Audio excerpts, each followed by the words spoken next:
అన్న నమస్తే అన్న. నమస్తే. సోషల్ మీడియాలో ఏం జరుగుతుందో చూసే ఉంటావు. అల్లు అర్జున్ అరెస్ట్ అయిన విషయం అనేది బాగా ట్రెండింగ్ లో ఉంది. అవునండి. అసలుకి ఒక జాతీయ స్థాయి ఉత్తమ నటుడు ఇలా అరెస్ట్ అవ్వడం, అందులోనూ మన టాలీవుడ్ నటుడు అవును. ఇలా అరెస్ట్ అవ్వడం మీద అభిప్రాయం ఏందన్న?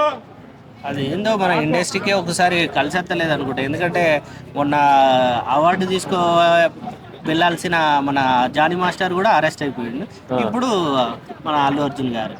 కాకపోతే ఇక్కడ ఒకటి ఏంటంటే డిపార్ట్మెంట్ చేసేది చట్టం ఎవరికి చుట్టం కాదన్నట్టుగా తన పని తను చేసుకుపోతుంది. ఈ పాన్ ఇండియా స్టార్ కావచ్చు, పాన్లు కట్టేటైనా కావచ్చు, ఎవరు కానీ అందరికీ ఒక సమాన న్యాయం అన్నట్టుగా జరుగుతుంది.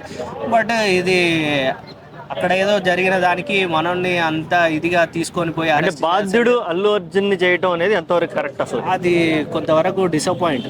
ఎందుకంటే ఆయనది ఏం లేదు. ఎందుకంటే ఆయన ఇలా జరుగుతుందని ఆయన కూడా ఊహించి ఉంటాడు. అక్కడ ఉన్న వాళ్ళు ఎవరు ఊహించి ఉండరు. ఎందుకంటే ఆయన వెళ్తే ఏదో బెనిఫిట్ షో కాకుండా నాకు తెలిసి నెక్స్ట్ డే మార్నింగ్ అట్లా వెళ్ళినా బాగుండు. ఎందుకంటే సెలబ్రిటీస్ అందరూ ఖచ్చితంగా ఎప్పుడూ వస్తూనే ఉంటారు. సంధ్యా థియేటర్ మెయిన్ థియేటర్ కాబట్టి ఇట్లాంటిది ఒకటి సంఘటన జరగడం అనేది చాలా బాధ. ఓకే, ఇప్పుడు అల్లు అర్జున్ గారికి 14 రోజులు రిమాండ్ ఇవ్వడం కూడా జరిగింది. ప్లస్ ఏంటంటే ఇదంతా ఒక ప్రీ ప్లాన్డ్ అనిపిస్తుంది. ఎందుకంటే సడన్ గా అరెస్ట్ చేయడం శుక్రవారం, శనివారం, ఆదివారం ఇవ్వటం నాకు తెలిసి ఇది ఒక ప్లాన్ ప్రకారమే అనిపిస్తుంది. ఎందుకంటే ఇలా ఫ్రైడే కాబట్టి సాటర్డే సండే ఎట్లాగో బెయిల్ ఉంటుంది, కోర్టు ఉంటుంది కాబట్టి ఇది ఒక ప్లాన్ ప్రకారమే ఫ్రైడే మార్నింగ్ వెళ్ళి అరెస్ట్ చేయడం ఒకటి, తన సొంత వెహికల్ కాకుండా డిపార్ట్మెంట్ వెహికల్ లో తీసుకెళ్లడం ఒకటి.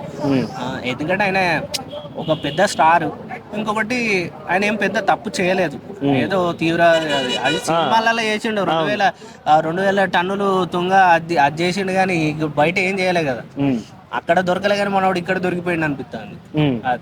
ఇప్పుడు 14 రోజులు రిమాండ్ ఇవ్వటం ఒక స్టార్ హీరోకి అంటే ఎంతైనా ఒక ఫస్ట్ నుంచి సెలబ్రిటీ అవుతాం, పుట్టినప్పటి నుంచి ఈ జైల్లో 14 రోజులు రిమాండ్ లో ఉండటం అంటే అది ఎలా చూడాలంటారు అసలు ఇటువంటి వాళ్ళని? లగ్జరీ లైఫ్ మెయింటైన్ చేసిన వాళ్ళు ఇప్పుడు కొంచెం ఇబ్బంది పడాల్సిన పరిస్థితి వస్తుంది. ఎందుకంటే నెక్స్ట్ మండే రోజు ఏమన్నా హైకోర్టుకు వాళ్ళు బెయిల్ పెట్టుకొని చేసుకుంటే చూడాలి. ఇక ఫర్దర్గా జడ్జిమెంట్ ఏమొస్తుంది అనేది మనం కూడా వెయిట్ చూడాల్సింది. ఓకే, అల్లు అర్జున్ ఆర్మీ అని ముద్దుగా ఫ్యాన్స్ పిలుచుకుంటూ ఉంటాడు. పాపం వాళ్ళ ఫ్యాన్స్ కూడా బాగా డిసప్పాయింట్మెంట్ లో ఉన్నారు. వాళ్ళు కూడా రకరకాల ఎమోషన్స్ చూపిస్తున్నారు. వాళ్ళకి ఏం చెప్తావు వాళ్ళ అల్లు ఆర్మీకి, వాళ్ళ ఫ్యాన్స్ కి? ఏం ఉండదు బ్రదర్, టెన్షన్ పడాల్సింది ఏమి ఉండదు. మీరు ఎట్లాగో తగ్గరు కూడా, అట్లే ఉండండి. బట్ కాకపోతే ఏంటంటే మనం ఎంత అరిచిగించుకున్నా కానీ చట్టం తన పని తను చేసుకోబోతూ ఉంటుంది.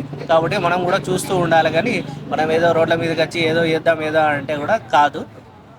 కూల్గా జరిగేది ఏందనేది మనం కూడా చూడాలి. ఎందుకంటే ఫర్దర్గా మనకు కూడా ఏం తెలియదు కాబట్టి ముందు జరిగేది ఏందనేది చూసుకుంటే బెటర్. మన ఈ మధ్య సక్సెస్ మీట్ లో చిన్న ఇన్సిడెంట్ ఒకటి జరిగింది. రేవంత్ రెడ్డి గారి పేరు చెప్పడంలో తడబడ్డారు మన అల్లు అర్జున్ గారు. ఆ ఇష్యూ వల్లే అసలుకి జరిగింది ఇదంతా, ఎపిసోడ్ అంతా ఇంత నాటకీయంగా జరుగుతుంది, హడావుడిగా జరుగుతుంది అనేది ఒక టాక్ ఉంది. అందులోనూ ఇందాక సీఎం రేవంత్ రెడ్డి గారు ఏం చెప్పారు, ట్వీట్ పెట్టారు, చట్టం తన పని తను అని అన్నారు. రిపోర్టర్స్ అడిగినప్పుడు ఏమైనా స్పందించండి అంటే నేను తెలుసుకుని మాట్లాడతాను అని అన్నట్టు. అంటే కాంట్రడిక్షన్స్ ఎక్కువ అయిపోయింది దీంట్లో. ఇదేమన్నా ఈ రాజకీయ కుట్రకోణాలు ఏమన్నా దాగున్నాయని నువ్వు అనుకుంటున్నావా? అట్లాంటిది మేబీ ఏం ఉండకపోవచ్చు. ఎందుకంటే ఆయన సడన్లీ మర్చిపోయాడు. అందరి పేర్లు చెప్తా ఉండి ఆయన ఒకటేసారిగా బ్రేక్ అయిపోయి తర్వాత కొన్ని వాటర్ తీసుకొని మళ్ళీ తర్వాత రేవంత్ రెడ్డి గారి పేరు చెప్పాడు. కొంచెం టైం తీసుకొని చెప్పాడు. ఇక మరీ చిన్న చిన్న వాటికి అంతా పెట్టుకొని చేసుకోవాలంటే అది కరెక్ట్ కాదు. ఎందుకు ఇంకొక చిన్న పాయింట్, అల్లు అర్జున్ మావం గారు బీఆర్ఎస్ పార్టీలో అంతకుముందు గతంలో కొనసాగారు. అవును, ఈ ఎఫెక్ట్ ఇక్కడ ఏమన్నా పడిపోతుంది అనుకుంటున్నావా? ఇక అదేదో చేయాలనుకుంటే వాళ్ళ మామగారి మీద చేయాలి కానీ ఈయన మీద చేయడం కరెక్ట్ కాదు. ఒకవేళ ఆ కోణంలో చూసుకుంటే అట్లా కరెక్ట్ కాదు అదైతే. ఓకే, ఇక నెక్స్ట్ ఈ ఎపిసోడ్లోకి మెగా ఫ్యామిలీ వచ్చి సపోర్ట్ ఇచ్చి ఆల్రెడీ పెద్దనే చిరంజీవి గారు ఆల్రెడీ ఇంటికి వెళ్ళారు. మెగా ఫ్యామిలీ సపోర్ట్ ఎప్పుడూ ఉంటుంది. మేము ఎవరిని దూరం పెట్టాలనుకోము.